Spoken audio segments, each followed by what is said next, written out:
क्या असर के बाद निकाह और फौरी मगरिब बाद वलीमा जायज़ है? असर के बाद निकाह, असर के बाद वलीमा जायज़ है, तो फिर मगरिब के बाद क्या? यहाँ 4:30 बजे निकाह हुआ, 4:45 बजे वलीमा हो गया, किस्सा ख़त्म।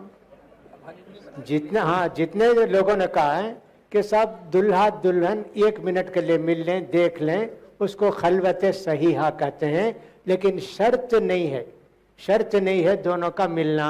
मैंने आयत भी मिसाल बता दी कि साहब कुरान में ऐसा है, मियाँ बीवी का रिश्ता ईजाब व कबूल से कायम हो जाता है, उसके बाद आप वलीमा कीजिए, कोई हरज की बात नहीं है। लेकिन ये नहीं समझना कि वलीमे का मतलब है दुल्हन की तरफ से दावत, कल शादी होने वाली है, दुल्हन वाले आज दावत करें, ये मतलब नहीं है। जितनी दावत वलीमे की दुल्हा वाले करेंगे, दुल्हन वाले नहीं।